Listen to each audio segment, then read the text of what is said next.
Hello, ladies and gentlemen. Today we have a special guest, Mr. Michael Dehn, CEO of Jourdan Resources. The company is involved in the phosphate. They have the Dehn project, which is their flagship project, next to Jourdan Resources. But technically speaking, the company will be a buy at 5 cents. So it's near, it's testing its resistance, almost staying within a side reformation. And we know the longer we stay within a side reformation, the better will be the technical signal that will come out of it. So Mr. Dehn will tell us more why his company represents an investment that you should look forward to. So Mr. Dehn, thank you for coming by. No, thanks for having me. Excellent. Let's talk about the agreements you just signed. You signed one with Chronicare, one with Otrus and Research OTEC. Can you tell us more about those agreements? I mean, the Chronicare agreement is quite opportunistic. We actually share the same parking lot, and Chronicare is a medical marijuana grower under the old MMAR licenses in Canada. And they have 10,000 square feet under grow. They're producing, several kilos, I guess, on a weekly basis. And the guys are very strategic into the cannabis use for cancer care. Okay. So they're growing their own strains. Actually, the principal grower there has a type of cancer, and he treats himself with his own strains. And as far as we can tell, he's been medicine free for 3 years and just working with cannabis. So they are the real deal, the real medical marijuana guys that are not doing it for the recreational use. And they're really good partners because how much more convenient can you be to the guy next door? It's, I don't understand. They're going to use your rock to do those. So what we're going to demonstrate is, does the rock from Quebec work as an organic fertilizer on marijuana crops? And is there an economic benefit to using an organic fertilizer from the phosphate rock versus going out and buying something that might be more chemically produced? As I'm not a connoisseur of cannabis, but from what I hear from connoisseurs is they can actually taste the fertilizers and the different chemicals used on the plant. So if we can go a totally organic way, maybe they'll be tasting a little bit of iron, maybe they'll be tasting phosphate. I'm not sure what the difference will be, but the health of the plant will be number one, and then number two, to make sure that there's no impurities, no lead, no cadmium, no nasties that get into the plant as well, so that you have a very good, healthy, strong plant. And we're attempting to do that with our rocks from Decision Lake, from Haché, and we'll continue to do that because each one of our properties have slightly different micronutrients that may be or may not be benefits to the marijuana plant. Could that turn out to be, in terms of, could that be some revenue generating? Yeah, and that could be near-term revenue because we're not looking at very large tonnages. We're looking at a very small quantity. Our traditional model, which is still our major focus, is to become a large commercial producer of phosphate. But that is a $1 billion capital investment in 5 to 7 years. Where if we're looking at, can we do a 500 kilo test, then maybe go to a 5-ton test, and then to a 50-ton test, your CapEx is very minimal. And our margins should be pretty healthy because you're dealing with a high-value crop. Marijuana is not your dollar per cob of corn. You're talking at something that's valued on a per gram basis, pretty close to what I guess gold is. So you're looking at things that the economics are a lot different. Small volume, higher margin, and that's exactly what we're looking at versus our traditional model, which we're still going to continue, which is large volume, small margin. Okay. Now, talking with the deal with Otrus Research OTEC, because I know they're developing a technology for some ammonia. So, why that move strategically? How do you see that could benefit? I guess for us, at the end of the day, the largest quantity of phosphate fertilizer sold around the world is called diammonium phosphate, which is ammonia and phosphate. The principle for us is we saw an opportunity for a group that are working in the automotive, exclusively in the automotive sector, making nitrogen gas for a spray paint industry, that they can make very high purities and at very minimal cost. Their raw inputs are compressed air and electricity. For the hydrogen portion of ammonia, there's lots of hydrogen generators on the market that use electrolysis, which again is water and electricity. So if we can put together a process that is using your energy source as electricity, your raw materials are compressed air and water, at the end of the day we will have a very green process, because a lot of the ammonia produced today is burning, in part of the process they're burning hydrocarbons. So they're releasing a lot of carbon dioxide into the atmosphere.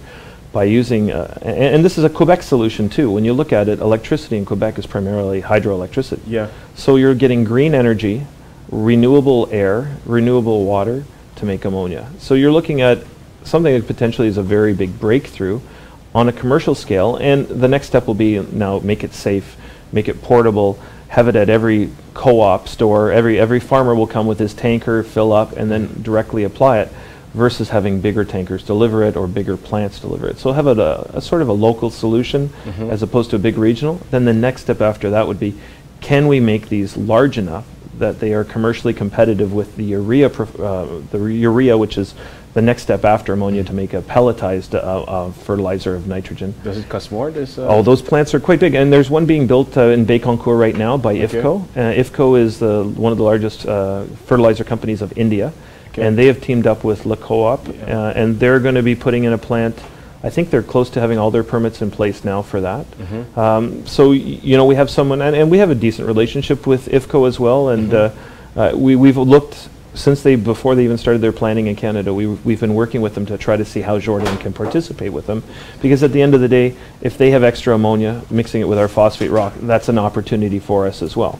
So we always look at where can you add a value add to phosphate. And diammonium phosphate is that value add that we see is going to give us the biggest lift.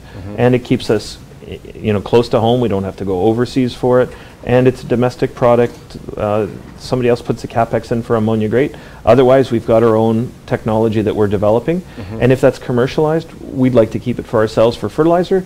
But our partners, our partners are in this to make money, which our shareholders are too. And at the end of the day, if we can sell it to a chemical industry, and it's a cheaper, greener way to make ammonia. Ammonia is 1% of the energy costs on the planet right now. So it's a big consumer of natural resources just to produce energy. So if we can reduce that and use it in a renewable, I mean solar, wind, geothermal, hydropower, you've got a green technology to make ammonia. Now we're not saying we're there yet, but we're pretty comfortable with the brainy guys we've got working with us. But you guys have to put $1 million into that joint venture. Is that correct? It's not exactly correct. The way the venture works is we have to put in up to $1 million. At which point everyone has to then sort of contribute or dilute down. But talking with our partners, we feel that we're going to be at a commercial stage very quickly. It might be small scale commercial, but then use the next round of equity, which may be selling those or licensing those units, and the next round of capital then will get us to the bigger commercial size. So $1 million is sort of in the agreement as at that point everyone else has to contribute. So we have our partners at Ortec are contributing their IP, the partners at Autris are contributing their IP. I guess it was kind of my idea, and part of that too as well, for Jourdan to participate. How do we really participate? Well, we contribute some cash to the deal. And that's how we get our value add into a space which right now we don't have any ammonia. And again, at the end of the day, we want to be able to use that ammonia with our phosphate rock.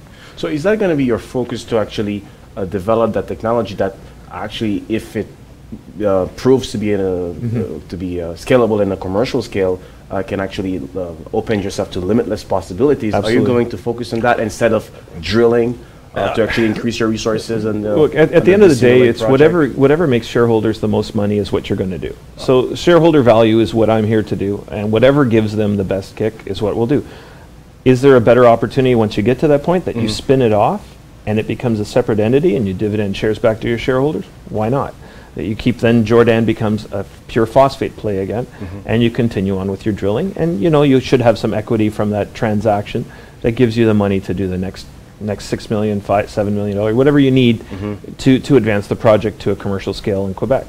But you really have to look at what are you going to get the best bang for your shareholders, and that's always the most important thing. It's not, I like phosphates, I like rock, but when I was the CEO of Argex, we started off with a titanium deposit in Quebec, and it turned out it's a technology deal now, because you make more money off the technology than you do off the rocks. So you do what's best for shareholders, not necessarily, I'm a geologist by education, I like rocks, but it's not necessarily the best thing for shareholders to stay focused on that.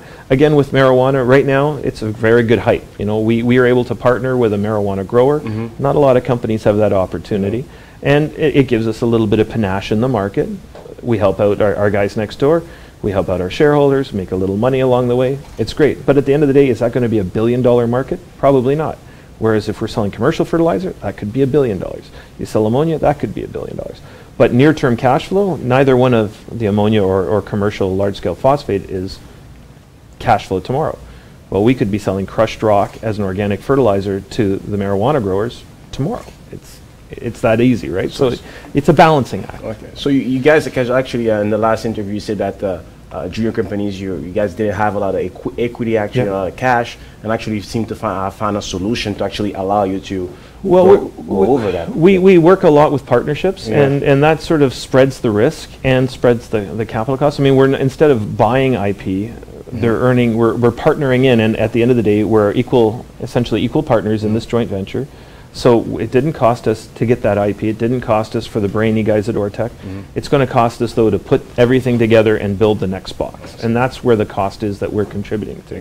And hopefully that's going to give us a good value add for our shareholders. Now let's talk about the equity financing, because I know you in the last interview you mentioned that you didn't want to actually find a dilutive way to actually bring the Jourdan project into production, the Decision Lake into production. Right. So you were looking for some type of equity financing where a fund might participate, take a sizable equity, and they get the phosphate, they get a first refusal right on the production. Right. So is that still? That's still our strategy. It's still our strategy. And phosphate markets. I mean, you're chart guys too, and ammonia and phosphate prices are probably at their 12-month high right now. So it's the right time again to be going to the markets. During the fall and Christmas, the prices were down. I think $20 to $50 a ton. So now that everything's back up and people are looking, it's time to get pound the sidewalk and knock on doors again. But you also have to kind of be a little strategic who you're going to go to. Yara has already got a project in Quebec. I don't think they're going to want a second one. Agrium's made some public statements that they don't seem to want to be in the phosphate market. They'll just buy ore from someone else. So is it CF Industries? Do we look at some of the U.S. producers? Tampa, is traditionally one of the largest fertilizer ports in the world. Can we contribute to, from the St. Lawrence River down to Tampa? It's not a terrible haul by ship, but we also have access then to all the Great Lakes. So do we look at a northeastern North America solution versus trying to ship to China or India?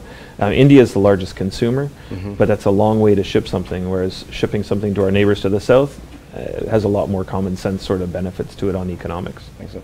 We have one question here from one of our guests here. Ricky is asking, except for marijuana, what are all the other industries or sectors of business you will be present in? Well, fertilizer in general, so any crop that's growing, we will apply to it. There's some uses of diammonium phosphate I've seen is actually they use it in forest fighting for air. It's one of the powders they distribute in the forest fires. Now, I can't see how that's an economically beneficial solution because it's not a very cheap product. But there are ancillary markets to the chemical side of the fertilizer business. But any crop you can grow. I mean, I think our largest target markets would be wheat, canola, corn, and not just as phosphate on its own. We would probably sell a concentrate or diammonium phosphate to a larger fertilizer company that will blend it with nitrogen or potash. So there'll be some blending at the time it goes really commercial, but we will be, call it a primary base distributor of phosphate concentrate and phosphoric acid and hopefully diammonium phosphate. So it's sort of the phosphate branding is where we want to be and where we want to stay, and there's only Ariana and Yara in Canada who really have any size doing that. Now, talking of the Picnic phosphate property, it's your recent acquisition. Isn't it a lack of focus, Mr. Dehn? Well, we have a focus on phosphates, and if you've looked probably over the last 10 months, I think we've picked up 9 or 10 phosphate properties.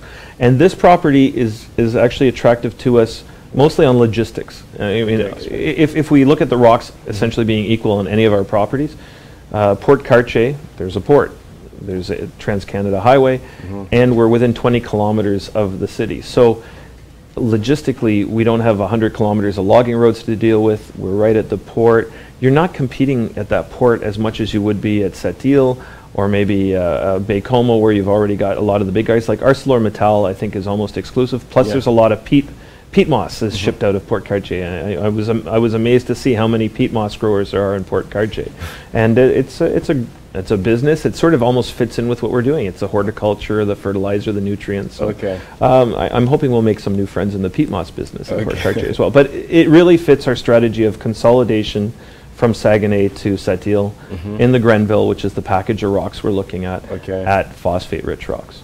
So it's not a lack of focus at all. It's just another property that fits into the whole story that we're building, and this one just happens to be closer to a port. Excellent. Now, just to finish the interview, Mr. Dehn here, viewers looking at because you came to see us on February 4th, around this area here.